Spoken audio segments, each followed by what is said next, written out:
আসসালামু আলাইকুম রহমতুল্লাহ বারাকাতুহু। প্রিয় দেশবাসী এবং বরিশালবাসী, বিশেষভাবে বরিশাল ৫ আসনের বরিশাল সদর এবং সিটি কর্পোরেশন এলাকার ভাই এবং বোনেরা, সবাইকে সালাম এবং শুভেচ্ছা। কিছুক্ষণ আগে বাংলাদেশ নির্বাচন কমিশনের পক্ষ থেকে প্রধান নির্বাচন কমিশনার তিনি নির্বাচনের তফসিল ঘোষণা করেছেন। আমাদের কেন্দ্রীয় সংগঠনের পক্ষ থেকে এটাকে স্বাগত জানিয়ে ইতিমধ্যেই সংবাদ সম্মেলন করা হয়েছে এবং এই ঘোষণাকে স্বাগত জানানো হয়েছে। 12ই ফেব্রুয়ারি 2026 এই নির্বাচন হবে ইনশাআল্লাহ।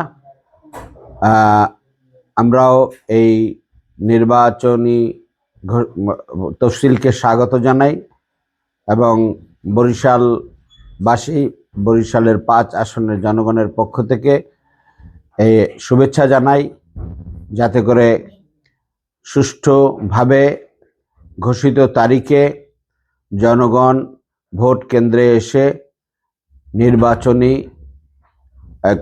নির্বাচনে ভোট প্রদান করতে পারেন। 3টি বছর তারা 3টি নির্বাচনে তারা ভোট প্রদান করতে পারেনি, আশা করি এবার পারবে। লেভেল প্লেইং ফিল্ড এখনো নিশ্চিত হয় নাই। বরিশাল ৫ আসন সহ বিভিন্ন জায়গায় নানা রকম প্রভাব সৃষ্টির অপচেষ্টা আছে।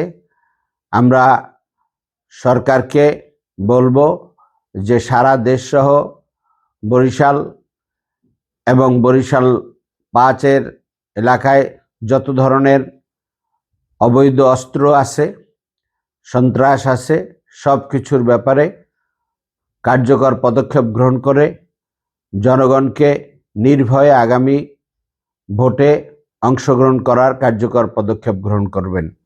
সবাইকে এই ভোটে অংশগ্রহণ করার আহ্বান জানাই। সবাইকে কার্যকরভাবে এই নির্বাচনী উৎসবে অংশগ্রহণ করে তাদের অধিকার সংরক্ষণে ভূমিকা রাখার আহ্বান জানাই। সবাইকে শুভেচ্ছা, ধন্যবাদ।